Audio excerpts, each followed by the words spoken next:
Welcome to Off Hours, a conversation between Jon Edwards and Chris Manning. So, Krivia and Recep Recep'i have come up on the last two episodes, particularly in relation to his chronomètre contemporain, which we first mentioned back in episode 14, in our Baselworld episode. And at Baselworld, he had unveiled the very first prototype of this watch, which you and I were both very taken by the movement of. And he has, over the past several months, gone through several iterations and is now up to prototype number 6, which is very close to what the final version is going to be. And those deliveries are going to start taking place just a few short weeks from now. But the photos that have come out have just taken the level of execution and finish that was present on that original piece, and that he was very clear was not the final product, but had taken it to another level altogether. And it truly is an impressive piece, and nice to see some more pictures of that popping up. And there's a great article by SJX showing off some photos of prototype number 6 compared to the original prototype that we had first talked about. So what do you think? As we mentioned before, the original is absolutely fabulous, and the quality of work on the original is unbelievable. The 6th version of it, he's made some subtle changes to it, although not dramatic. But I'm a huge fan of what he's done with this.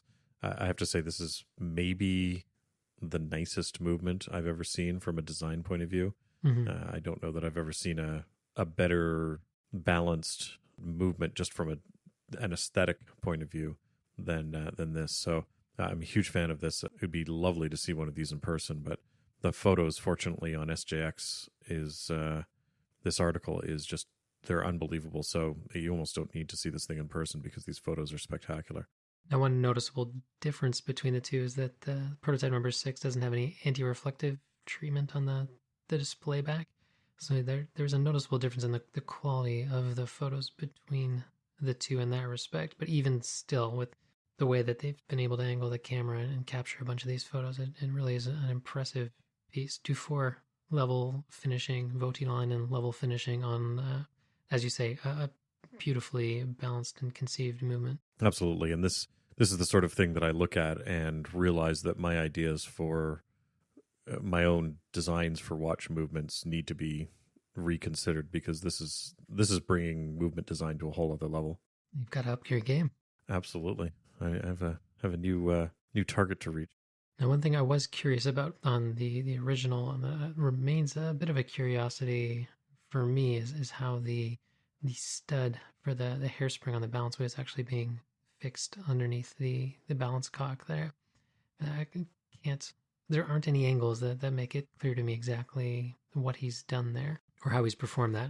It really is just another level of impressiveness. And that center bridge for the center wheel is just next level finishing as well. It really is difficult to get a black polish like that on a rounded and tapered surface. It takes years of honing skill to be able to pull that off to that degree of accuracy and perfection, really. Mm-hmm. Yeah, absolutely. It's impressive, the level of work that he's done on that, and just how fabulous it is.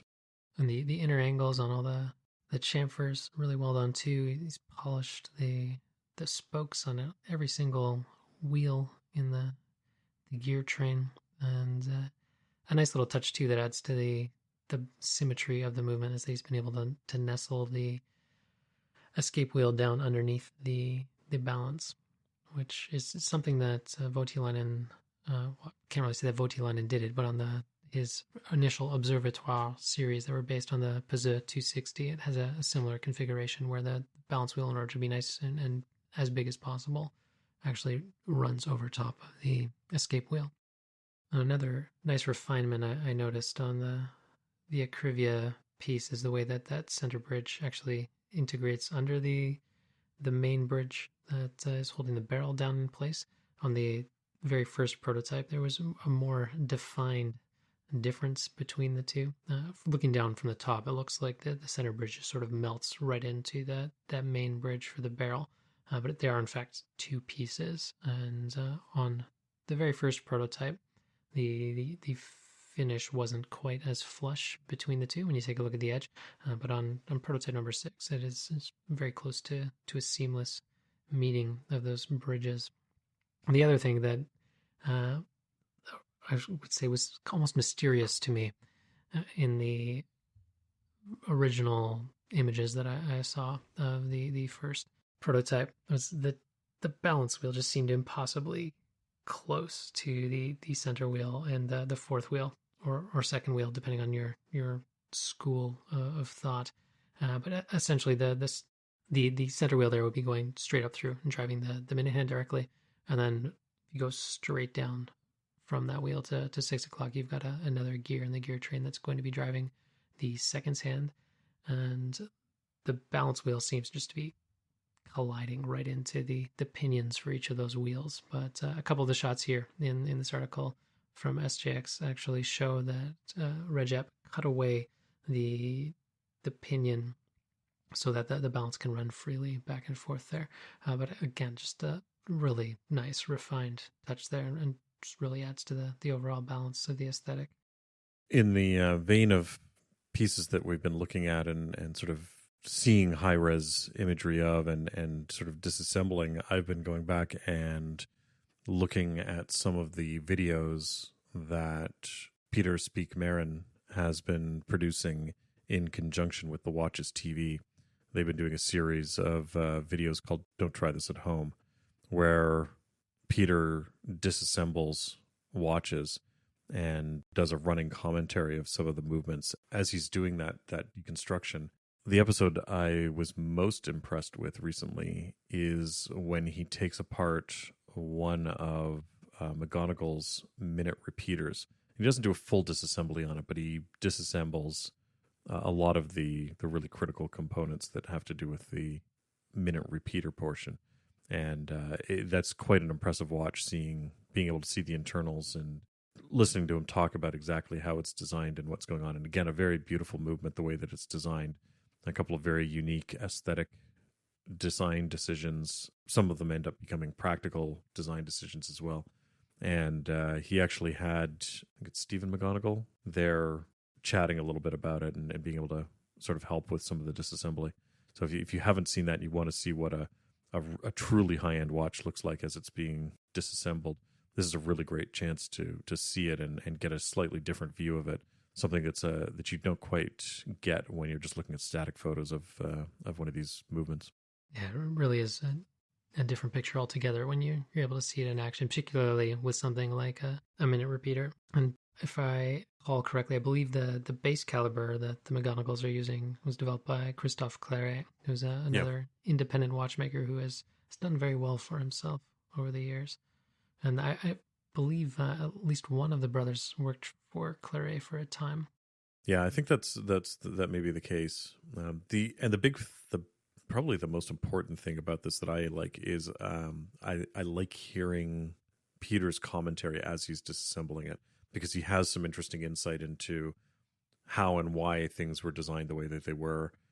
Some of the other watches that he's done, again, it's the same kind of thing where you get a better sense of why design decisions were made, listening to his commentary, and that's something that you're not going to get necessarily looking at an article written on sort of a standard watch blog or watch website, because the people that are writing those are typically journalists as opposed to watchmakers. So it's nice hearing a skilled watchmaker sort of disassembling these watches and giving his commentary. Mm-hmm. More on the ground, hands-on, first-hand explanations of exactly what's going on there. Yeah, and I find that his commentary is approachable. It's not something that I think, even if you're not a watchmaker, even if you're not familiar with a lot of the ins and outs of it and the technical side of it, I think most people would still find it approachable enough that they could get something out of it. You don't need to be a skilled watchmaker already to be able to enjoy it. And on the subject of mysterious timepieces, you sent me an article recently too that was published on Quill and Pad about Cartier's mystery clocks. Yeah, after our conversation last week about Magic and Ricky Jay in particular, we sort of alluded to the fact that some of the origins of magic and certainly modern day magic came from people like Robert Houdin, who was in fact a clock and watchmaker, and he initiated a few interesting mechanical magic tricks, some automata that were used as magic tricks. And one of the other things that he made was a mystery clock, where he made a whole series of mystery clocks where the mechanism being used to operate the hands of the clock is not obvious. You can't tell exactly what's going on. And I know that Cartier was one of the companies that sort of ran with that after Houdin and ended up producing a whole series of these magic or these mystery clocks as well. And recently, Quill and Pad, actually, I think it was the day after we released our episode, Quill and Pad put up a great article about these some of these mystery clocks from Cartier.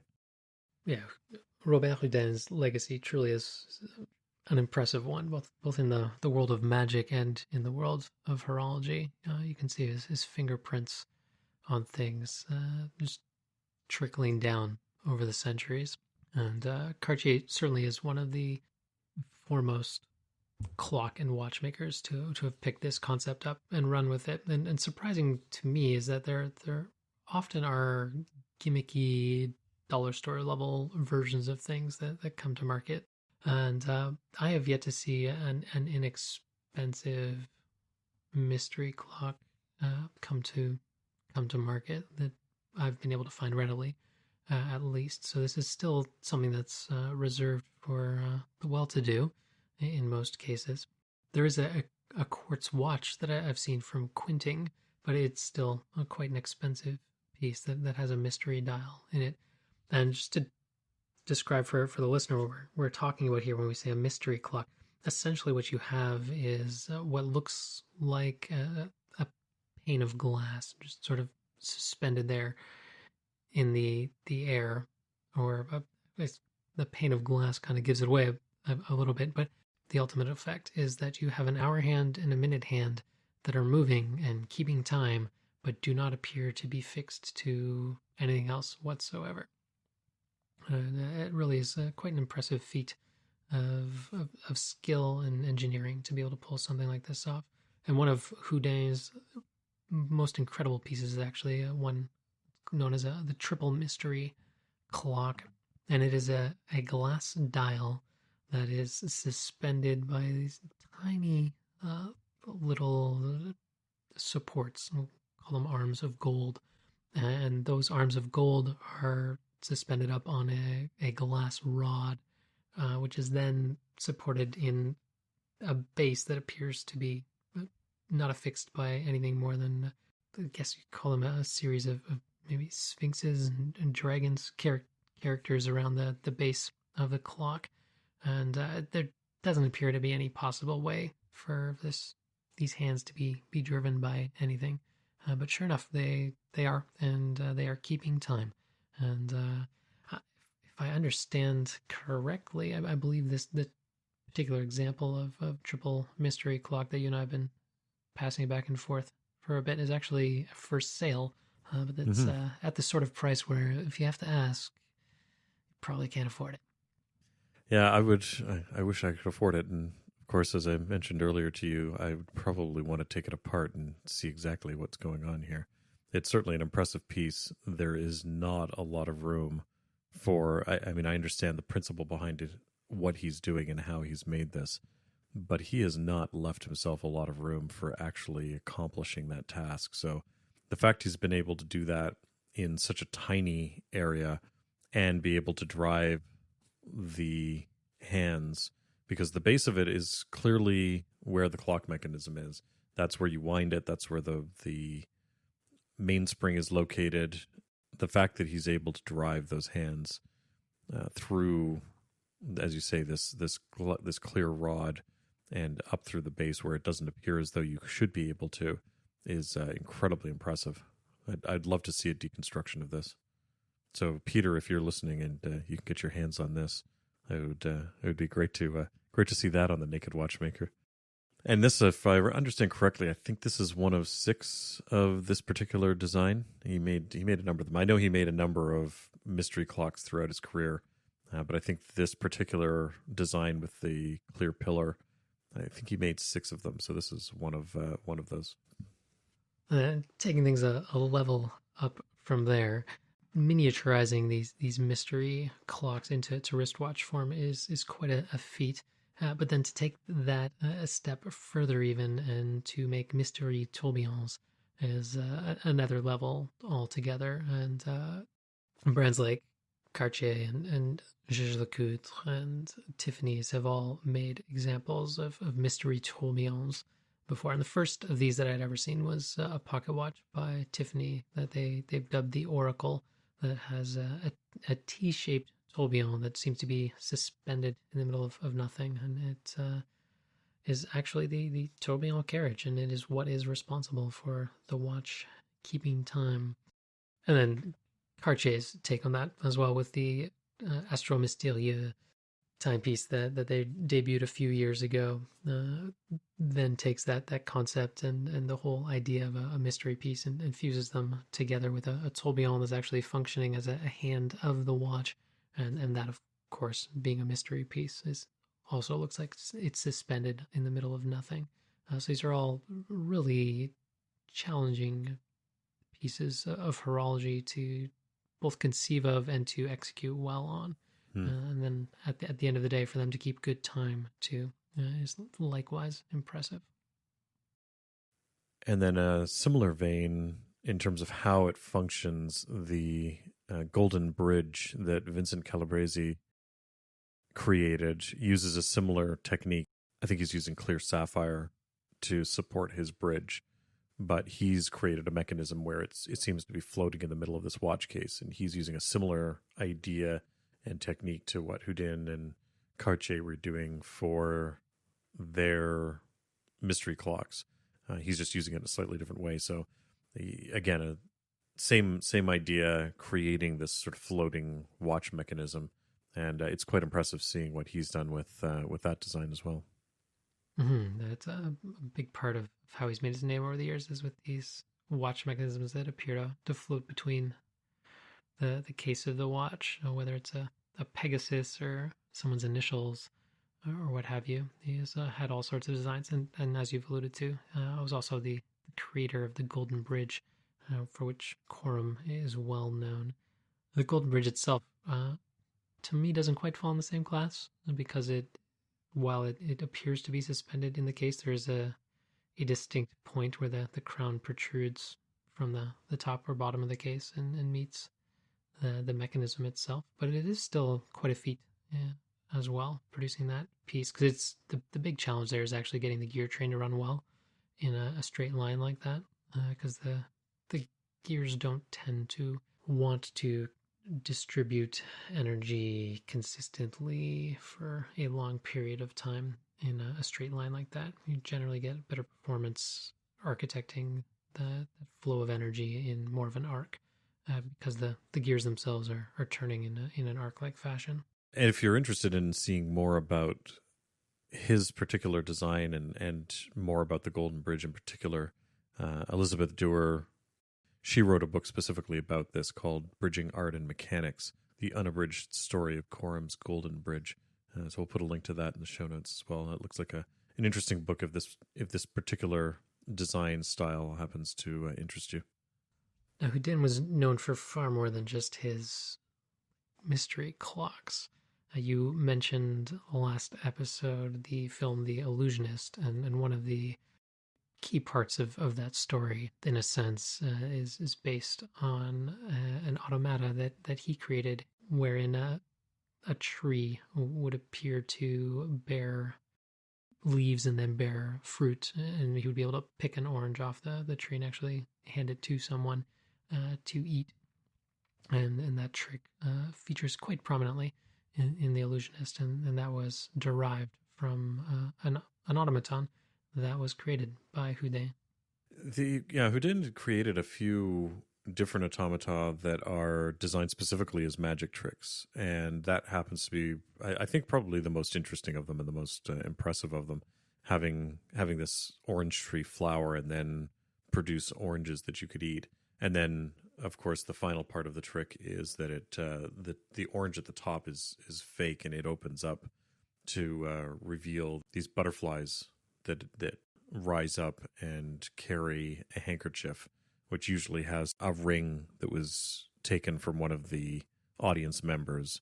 And often the oranges would have, something embedded in them, something like a dollar bill that the audience member had signed. And when you cut the orange open, the dollar bill is contained inside of that.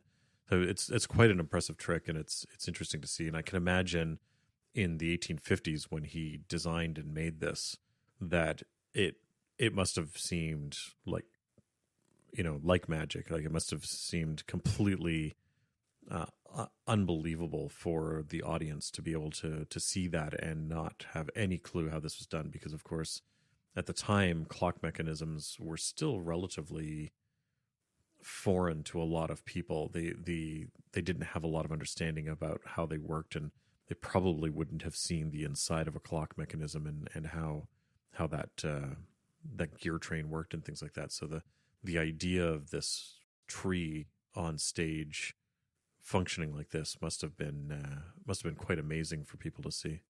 Some of the other pieces that I've seen of his, probably the most interesting one is his magician, which includes a clock. So the base of it is a clock, and I think it's at the hour, I want to say, instead of playing a tune or chiming bells or something like that. There's a magician at the top of it, and he's got two cups that he uses for showing the shell game, where as he lifts the cup, it either reveals or hides various items that are under there. I think there's some dice that are under there, and I think there's a little shell of some kind that's under the cups. There's this whole little magic trick that it does, this little routine that it does of showing and hiding the different items that are under the cups. And that's quite impressive.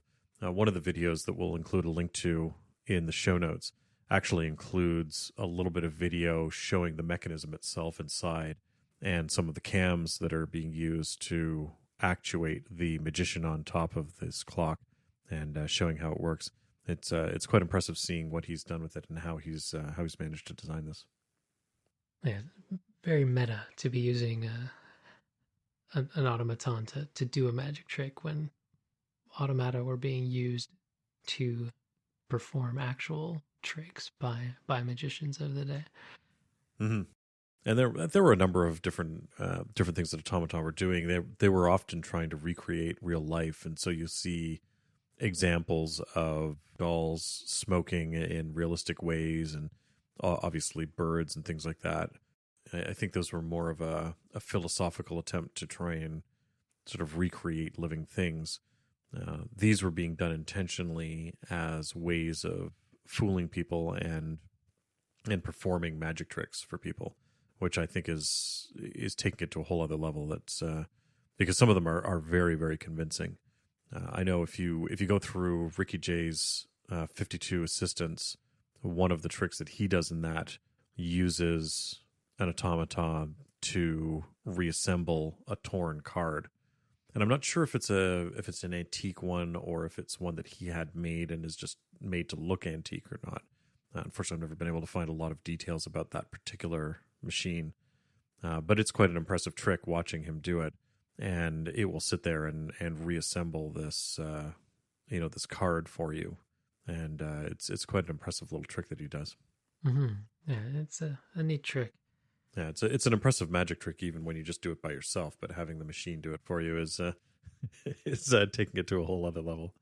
Mm-hmm.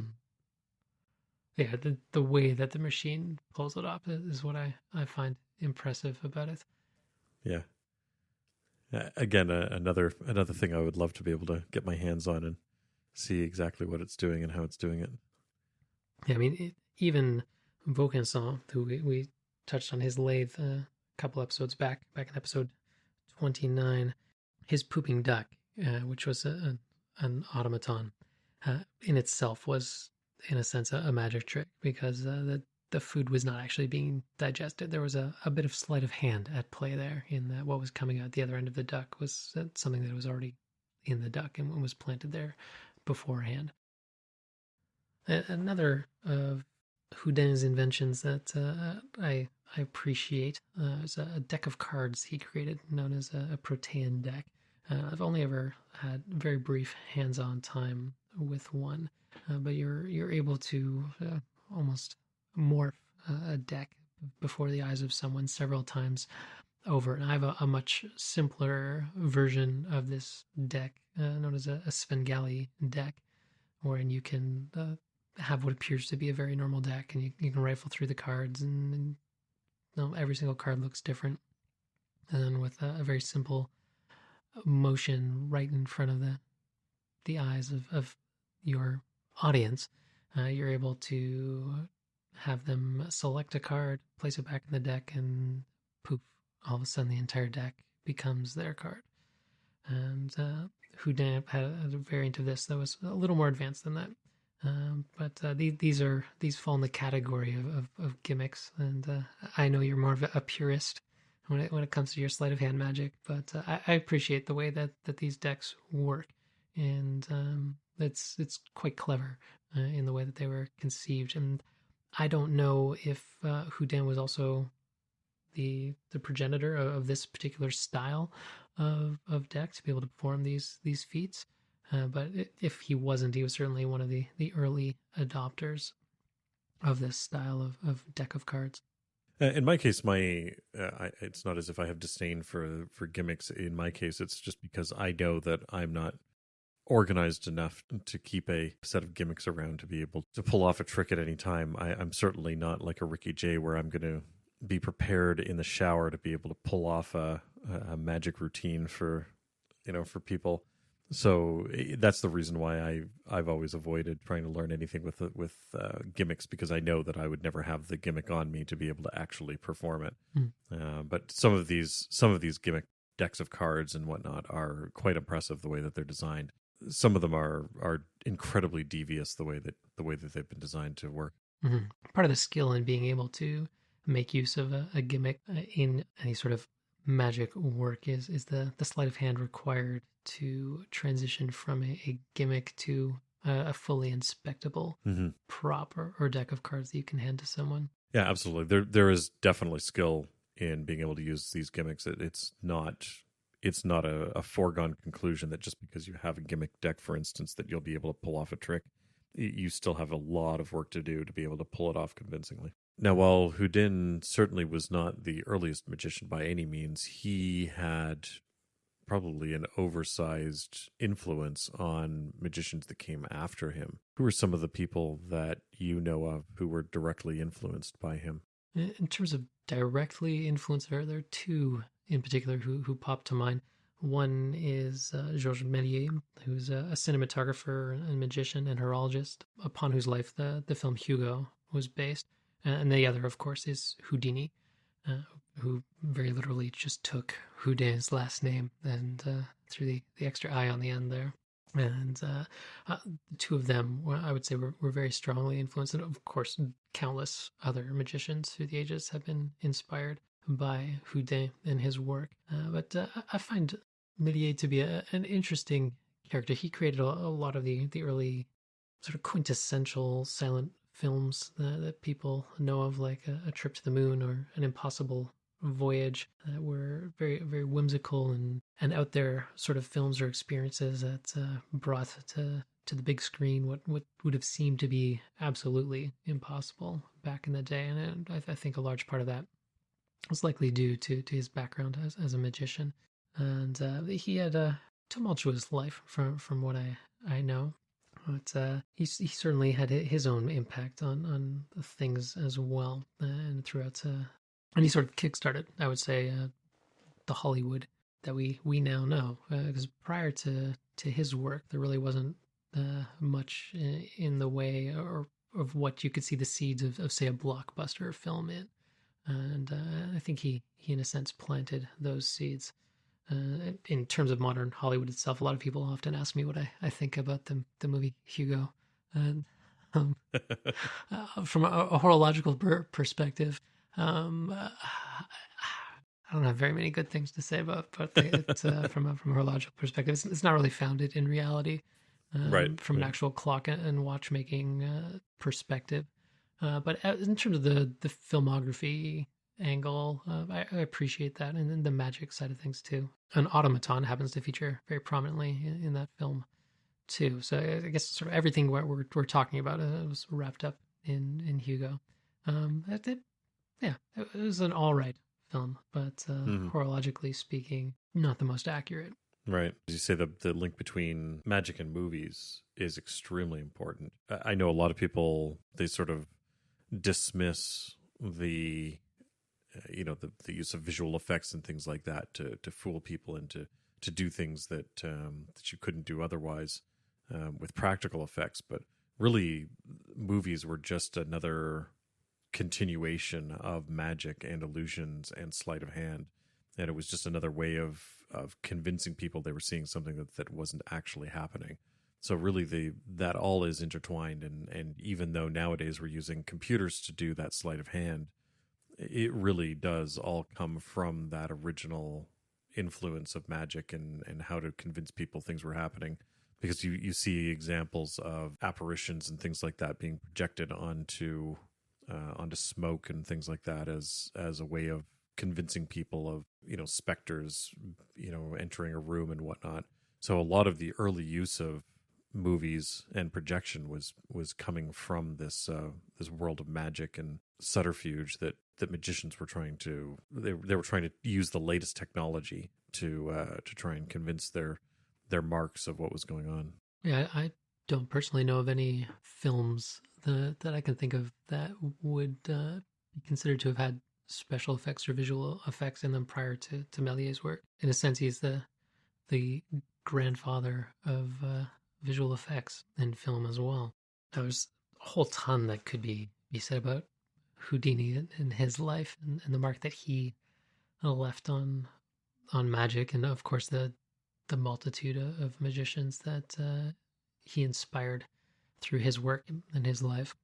And he must be the most famous magician at this point. He may not have necessarily had the greatest influence on people because, as we say, someone like Houdin probably had a more significant influence in terms of creating the foundation of a lot of this stuff. But I think it would be difficult to find a magician who was more famous than Houdini at this point. Mm-hmm. Now, I don't know which of the Inis came first, Max Malini or Houdini, but they were born just a year apart and both rose to much fame as magicians.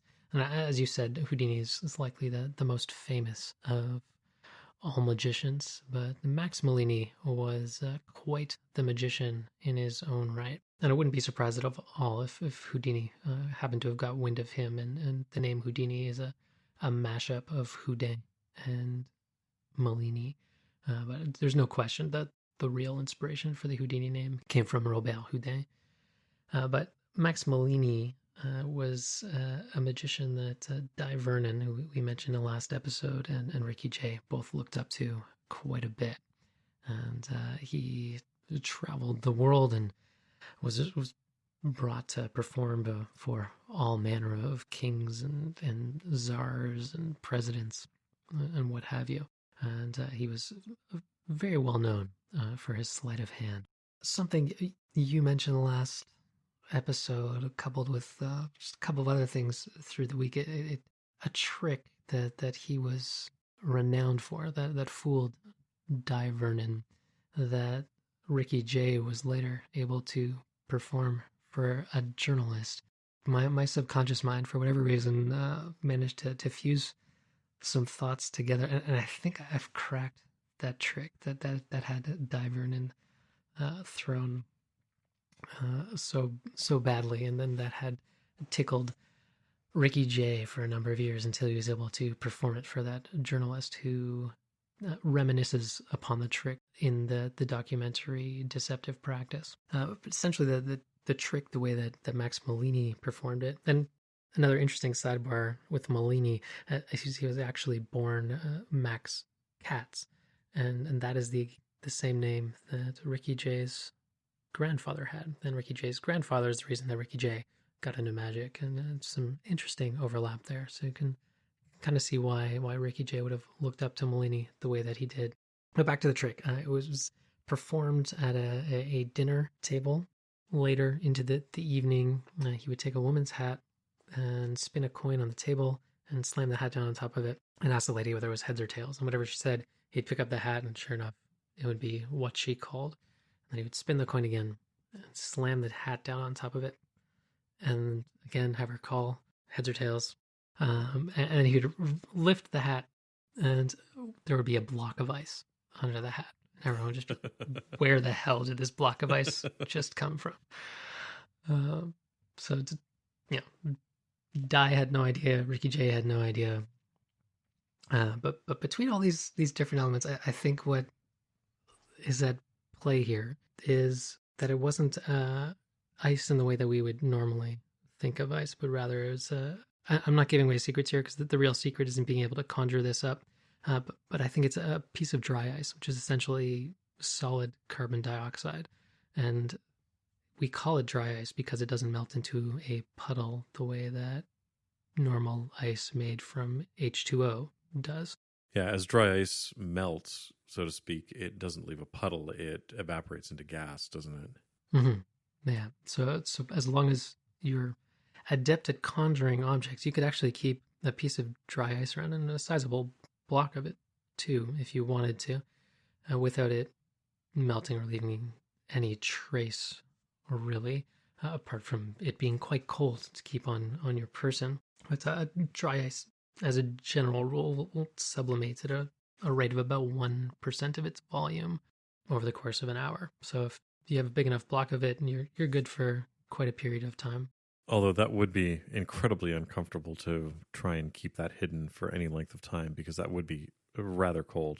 Yes, indeed. And I think that's probably part of the reason why Ricky chose the particular location that he did, as described by the journalist. And I think, too, the reason that this particular trick wasn't done multiple times or recorded is I think you'd be able to pick up on the fact very quickly that it was a block of dry ice. Whereas if you are in the moment experiencing it in the same way that this journalist did, your mind would just be blown in the same way that her mind was blown. And blocks of ice like this are actually relatively easy to come by. I mean, fishermen use them, caterers use them, the special effects companies use them, and it's not hard to keep it frozen, just a regular freezer for a period of time. So it would have been fairly easy for Ricky Jay to get his hands on one once he had cracked it. And the size of block of ice that this journalist described, it actually fits in well with a number of blocks that are available on the market. And part of what you had said that kind of tipped me was there are pictures of Max Molini, and he looks very oddly proportioned. And you had mentioned the lengths that some magicians will go to be able to perform their magic. And I get a sense now between what you said and seeing pictures of him and just the proportion of his hands to his body size and the sort of anecdotal history of Max Molini. I think that the elaborate amount of time that was said that he put into getting dressed, according to some records, shortly before his death, and the fact that not even his son ever saw him practice. The only account of anyone ever seeing him actually practice was a gentleman named Charles Miller, who happened to see him practicing through a door that was left slightly ajar in a hotel. All of that, coupled with the seemingly impromptu nature of his tricks, I'm guessing that, or I would not be surprised to learn that he likely wore some form of bodysuit that made him appear to be plumper than he actually was around the middle. And that more than likely he would have appear to have been fat enough to hide things like this block of ice that he was able to conjure up, or in other anecdotes of tricks he performed, he was able to pull a full brick out of a gentleman's hat. That he more than likely was not as he appeared, and probably wore a bodysuit of some sort to be able to hide and pull this sort of stuff off. Now, I don't know where Ricky Jay hid this block of ice on this particular afternoon in a restaurant. But again, it's one of those tricks where you would have had to be there to really experience it and know it. But yeah, I think more than likely he probably used some dry ice. Certainly at the time of Max Malini doing this trick for people, access to dry ice would have been considerably less common than it is today. I mean, most people today have seen dry ice or they've experienced it. So I think it would actually be a lot more difficult today to pull off that trick and convince people that a block of dry ice was actually regular ice. Whereas when Bellini was pulling this off, it would have been significantly easier to convince people that was just a regular block of ice. And again, I feel perfectly comfortable divulging this particular thought because to me, it doesn't reveal the trick itself. The big part of the trick is in the conjuring, but I think it is a key element of being able to execute the trick is having a block of ice that's not going to turn to a puddle in your pocket. But the lengths that people like Malini would go to in terms of, as you said, suggest maybe having a bodysuit available. That doesn't surprise me. There are certainly magicians, stories of magicians who spent their entire lives, claiming to have a limp or claiming to have, whatever, being too larger than they actually were, and as you say, wearing bodysuits or always wearing certain clothes that were loaded with, with various pockets and things like that. And certainly clothes that wouldn't necessarily have been comfortable to wear, or going to the point of having multiple suits that were absolutely identical made. I know there's one interview that I listened to with Penn Jillette from Penn and Teller, and he was saying they have something like 8 or 9 different suits that they use through the series of, through a night. And they're all, to the outside eye, they look absolutely identical. Each one of them is designed and modified in a particular way to allow them to accomplish the tricks that they're making on stage. So certainly most people wouldn't think that somebody would go to the effort of making, let's say, 9 identical suits per person for a show. And that's where magicians are able to sort of get you, because they are willing to do that. They are willing to go off stage and make very quick changes, costume changes, to be able to accomplish these tricks. And if anyone is curious why I randomly know so much about Malini's life, I haven't spent years researching it or anything like that. Ricky J very kindly did that for me. And following last episode, after having reflected on my introduction to Ricky J through the book Cards as Weapons, I went and picked up another book that he had written that I hadn't read before that is called Of Learned Pigs and Fireproof Women. And in that book, he goes into quite a bit of detail about a number of magicians and various magic or circus-y typed acts over the years that included the life of Max Malini and pulled together a lot of research that he had done there. So all these tidbits and little anecdotes are pulled from that book for anyone who's curious to dig a little deeper into Malini's life. And another piece of reading material I've got kicking around that I picked up years ago in an obscure little bookshop is a copy of Genie magazine, which is a journal for conjurers. This particular one is from 1964. What drew me to this particular magazine was that it was an issue that was dedicated entirely to the life of Houdini.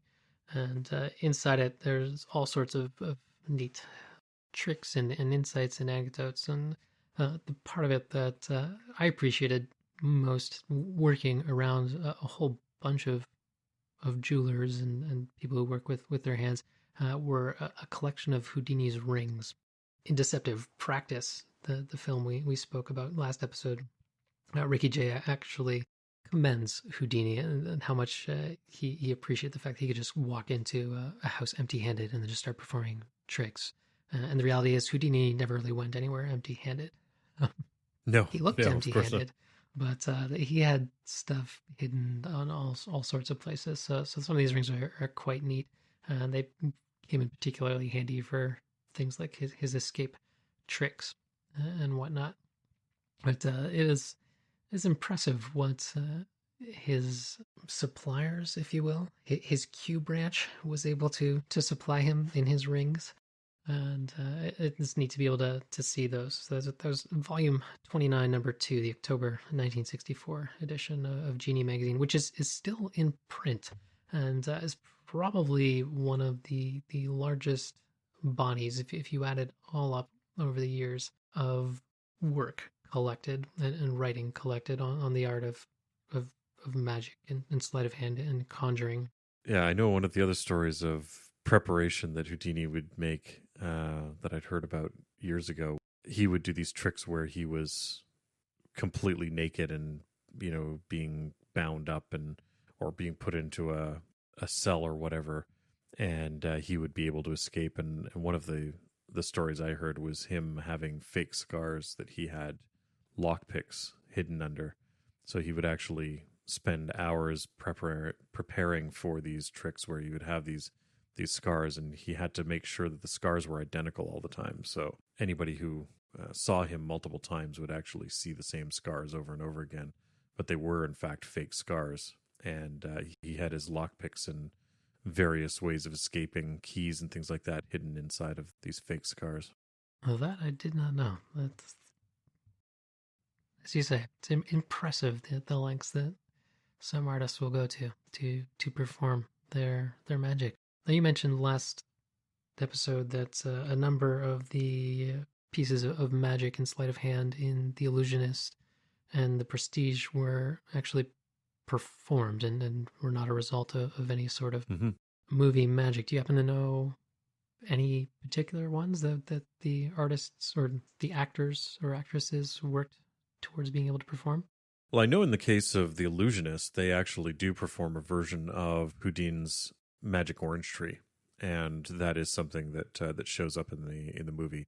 Now, I think in that case there is a little bit of magic, sort of movie magic that's used, because they modified the trick slightly, and instead of it just blooming and growing oranges, the entire tree actually grows up out of the base of the mechanism, and I believe that was done using some movie magic, but they did in fact perform Houdin's magic orange tree, and that's quite impressive. So if you see that a large chunk of that trick is being done with an actual mechanical tree that they were able to make. I do know that when you look at the magic routines that Christian Bale and Hugh Jackman are performing in that movie, they are actually performing all of those tricks. That's not something that they're not faking that on screen. Just like you see sometimes when you have an actor on screen who's faking playing a piano or something like that, or faking playing the guitar. These guys are actually doing those magic tricks, and again, that was all being guided by and they were being trained by Ricky Jay, sort of off screen to be able to do that stuff. And in fact, in the movie, he plays sort of the mentor for the two of them in the movie as well. So he sort of does double duty of playing the on screen and the off screen mentor for them. Seem to have come full circle from the clockwork mechanisms created by Houdin and his automata to a modern Hollywood flick like The Illusionist, actually taking one of Robert Houdin's automatons and using it within the film. Thanks for listening to Off Hours. You can find detailed show notes at offhours.show. If you'd like to keep up to date with the show, follow us on Twitter @offhours. Jon can be found on Twitter @UnderTheLoop, and Chris can be found on Twitter and Instagram @silver_hand.